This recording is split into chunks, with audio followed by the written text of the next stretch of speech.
Oi, gente! Que saudades de vocês que eu estava sentindo. Tá todo mundo já cansado de saber, careca de saber, né, da pandemia e dos seus horrores, do doutorado e suas demandas, de cansaço, prazo, e esse recesso compulsório, né, que esse mês de janeiro aqui impôs na minha vida por conta de tudo isso, retorno das aulas, aulas híbridas, né, esse momento de adaptação, tudo isso me fez me ausentar um pouco. Mas hoje eu volto, né, com muita saudade, com muita vontade de prosseguir esse ano aqui com novas leituras, com novos diálogos, né, com novas obras, o desejo de revisitar clássicos, de revisitar leituras já conhecidas e de conhecer obras novas, sejam obras da contemporaneidade, obras da literatura clássica. E é por isso que eu vim aqui para meio que para compartilhar com vocês um pouco, né, nem dar dicas, mas compartilhar um pouco com vocês essa minha rotina de estudo, minha rotina de leitura, principalmente nesse momento em que tudo tá muito punk, né, tá tudo muito realmente apressado, tá tudo muito apertado, né? Estou em vias de qualificação. Para quem ainda não passou por uma pós-graduação e não sabe o que é qualificação, a qualificação é meio que uma prova, né, que você faz com o parcial do seu texto para ver se ele é legível, né? Se ele pode passar para a próxima etapa, que é a etapa de defesa pública, né, diante de convidados, de outras pessoas, e em que uma banca vai avaliar o seu trabalho. E é um momento muito penoso, né? Porque é preciso fazer muitas correções, é preciso retomar leituras antigas, fazer leituras novas. Às vezes a gente muda muita coisa ou muda quase tudo, assim, no meio de um processo que já tá quase que pra hora da morte, né? Então, assim, não tem sido fácil, né? Muito café, muito energético. Ainda não recorri à Coca-Cola, mas já tive noites de insônia e muita saudade de estar aqui com vocês pra poder dizer que, depois de concluído todo esse processo, esse projeto, nós vamos pensar numa maneira de compartilhar com o canal, né, com vocês, com os inscritos que se interessam por literatura e que se interessam principalmente por essas discussões e por essas experiências que intelectualmente, que literariamente eu tenho vivenciado com esse trabalho, que passa muito pela questão da literatura de autoria feminina, né, das poetas que eu tenho lido, a questão da literatura e o feminismo, né, porque sim, o feminismo adentrou esse terreno para trazer contribuições muito importantes, muito significativas, não só para a literatura de autoria feminina, não só para repensar a questão do cânone, mas para a própria literatura em geral, né? Porque, como eu costumo dizer para os meus alunos e para as minhas alunas, a literatura não se separa da vida, né? A literatura e a vida andam juntas.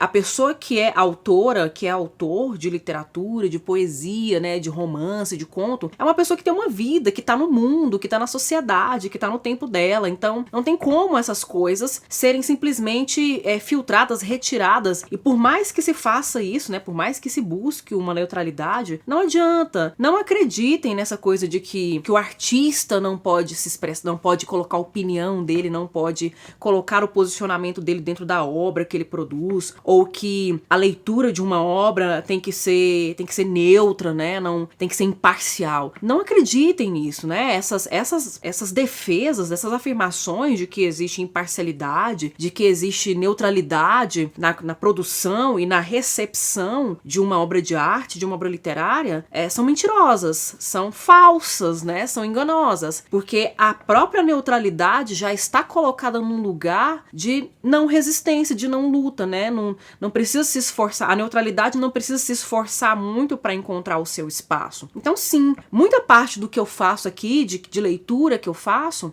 passa por diferentes correntes da crítica, das correntes críticas que foram inauguradas, que foram muito praticadas no final do século XIX e no século XX, né? Não se trata somente de falar da vida de um autor ou de uma autora, ou de falar da época em que essa autoria viveu, né? Segunda Guerra Mundial, escravidão, barroco, renascimento cultural. Não se trata somente disso, não se trata somente de falar da palavra que é escolhida e que está dentro do texto, mas é de um conjunto de todos esses elementos. É óbvio que quando a gente, por exemplo, fala de um autor tão importante, tão significativo como William Shakespeare, né, que vem de uma origem humilde, mas que consegue alcançar um lugar social de certa relevância e que consegue se comunicar com as massas e com a corte, tá lá no século XVII, né, século XVI pro século XVII, transitando aí entre o Renascimento e o Barroco. É óbvio que é muito diferente pensar as obras, a autoria, a dicção e o estilo do William Shakespeare se a gente compara, por exemplo, com uma Carolina Maria de Jesus, brasileira,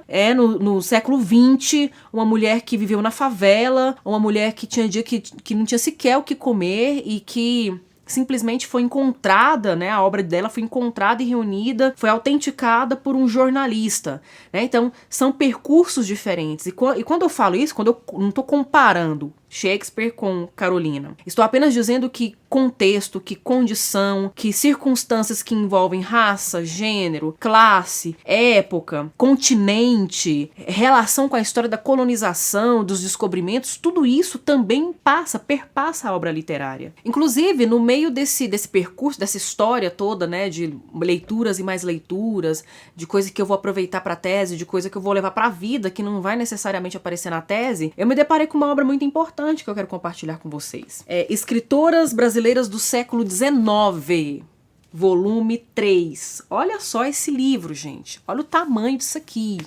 Olha só isso aqui.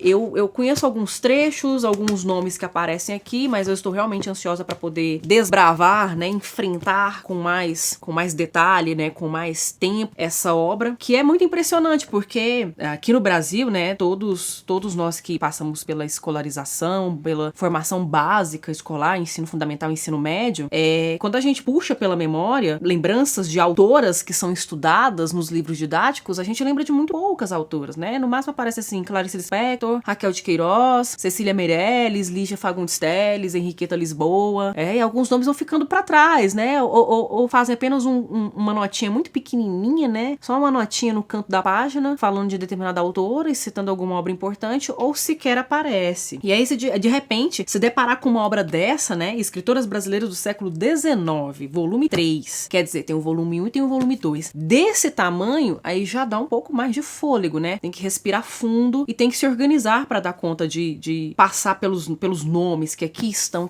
registrados, aqui estão reunidos. E eu quero dizer para vocês também um pouquinho de como funciona o meu ritmo de leitura, né? Porque além de trabalhar com a literatura, né? Eu sou professora no ensino médio e no ensino superior. Eu preciso também fazer minhas leituras do doutorado, eu preciso fazer minhas leituras pro canal e preciso também fazer minhas leituras de deleite, né?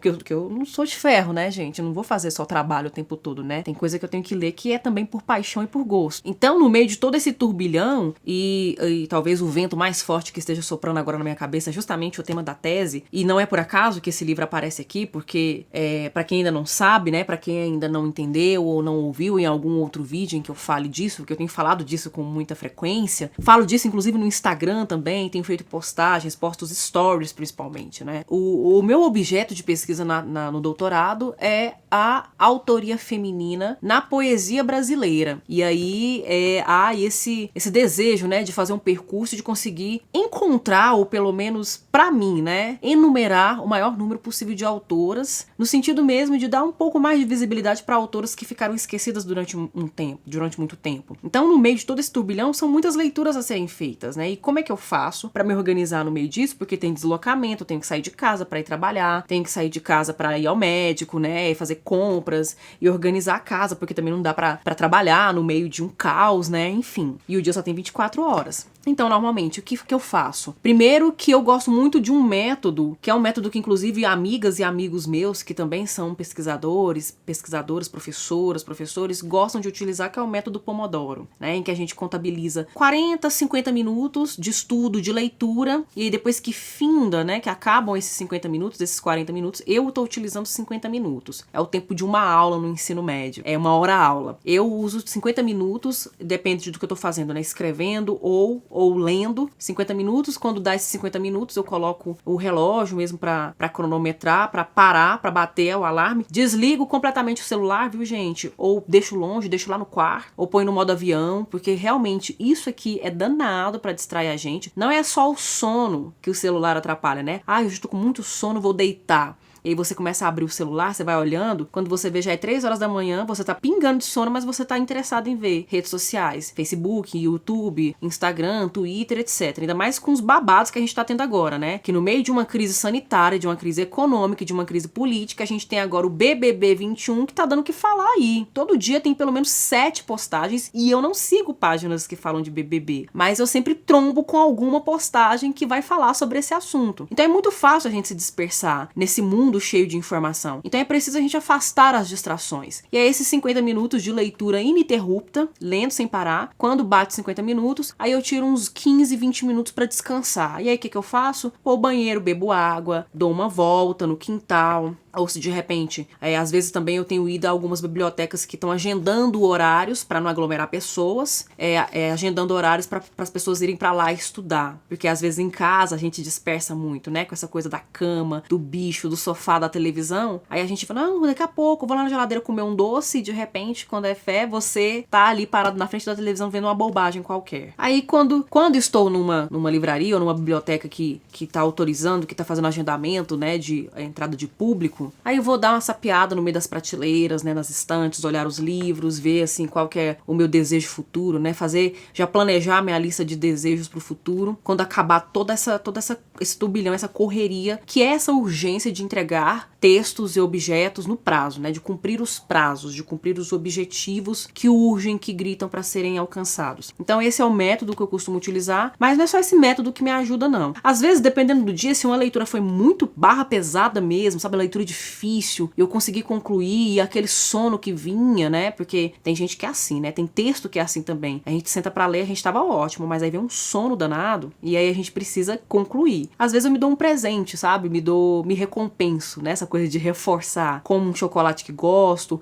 ou então vou comprar um livro que gosto, né, porque eu sou realmente uma apaixonada por livros e compro assim, sem parar. Vou olhar na internet, pesquisar os próximos livros que eu quero comprar, né, esperar o mês que vem, quando entrar o próximo salário, que vai caber no orçamento. É uma diversão da pobre professora pesquisadora de literatura. Outra coisa também que ajuda, além, né, dessa organização do tempo, é anotar, fazer fichamentos, né, do que eu tô lendo, fazer fichas de leitura, pegar aqueles adesivos, né, aqueles papéis que colam, marcar as páginas, usar marca-páginas, usar marca-texto, né, para selecionar partes importantes. Eu sei que tem gente que não gosta de rabiscar o livro, né, tem gente que não pretende vender o livro, tem gente que pretende vender e não risca para vender por um preço bom. Revender, né, em sebos, essas livrarias de livros usados. E tem gente que não, apesar de não vender, não gosta de riscar o próprio livro, né, porque tem todo esse cuidado com esse objeto e não risca. Então pega um caderninho de leitura, né, pega um bloquinho de anotações que você sabe que você não vai perder, que vai ficar guardado, ou então aqueles post-its, né, que tem linhas, que tem um tamanho, parecendo um bloquinho mesmo de anotação, para vocês fazerem as devidas anotações referente à obra que você tá lendo. Às vezes você tá lendo uma obra e você tem um insight, você tem uma ideia, né, sobre o que falar, sobre o que escrever, se você está produzindo trabalho, ou se você simplesmente está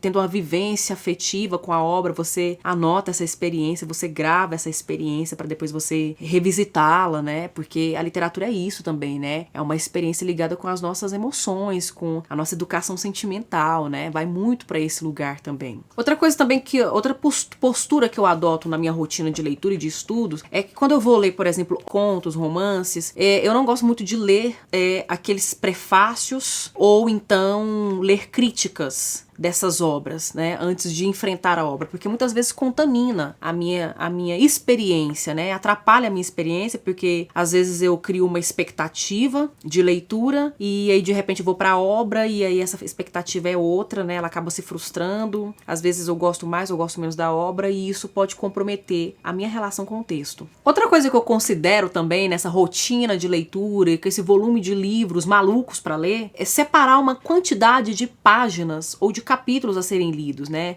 Estabelece pelo menos um mínimo de 20 páginas por dia, pelo menos, gente. E como assim? Eu estou lendo pelo menos, eu leio 3, 4 livros ao mesmo tempo? Eu sou dessas pessoas, viu? Que lê 4 livros, 5 livros ao mesmo tempo, porque eu sou até obrigada a fazer isso. Tem gente que tem a opção de simplesmente terminar uma leitura e pronto, vai para a próxima. Mas muitas vezes eu não posso fazer isso, né? Muitas vezes eu tenho 2 ou 3 leituras que são urgentes ao mesmo tempo, todas elas estão no mesmo prazo e eu preciso remanejá-las. Eu acabo estabelecendo assim uma quantidade de 20 páginas para essa aqui eu vou ler 2 capítulos, essa aqui eu já leio 30 e por aí vai, né? Então estabelecer também essa meta, né, de que você vai cumprir por dia e ininterruptamente você fazer isso todos os dias, você criar essa rotina, criar esse hábito ajuda bastante. No meio dessa loucura toda, né, no meio desse tanto de acontecimentos, dessa situação tão atípica que a gente tem uma esperança aí, né, vacina e tudo voltar ao normal, finalmente pra gente conseguir voltar aos nossos lugares e a rotina voltar a se adequar novamente. Mas eu estou muito contente né, de mesmo no meio de toda essa atipicidade, poder voltar a partir da semana que vem, né, esse fevereiro maravilhoso que começa a partir da semana que vem, com obras literárias, né, com textos literários de fato, né, vamos diretamente, especificamente para textos, e estamos com muitas leituras muito boas para 2021. Eu não poderia terminar esse vídeo sem agradecer a todos vocês e a todas vocês que acompanham, que têm aí participado, comentado, sugerido obras, pedido para fazer análises de obras, que têm divulgado para pessoas próximas. Eu quero agradecer a todas e a todos vocês, porque a gente conseguiu aí a marca de 2021 inscritos. Olha só que coincidência. Eu espero que depois que esse vídeo acabar, que esse número triplique, que esse número atinja, né, números mais altos, porque a meta agora para 2021 é alcançar os 3.000 inscritos, pelo menos, tá? Então, muito obrigada a todos e a todas por essa contribuição, por essa participação, né? E por realmente ainda apreciar a literatura tal como ela deve ser apreciada, como ela merece. E entender que a literatura é plural, que é diversidade, que é várias vozes, que são várias vivências. Eu vou ficando por aqui, agradeço a presença, a atenção, o retorno e até o próximo vídeo.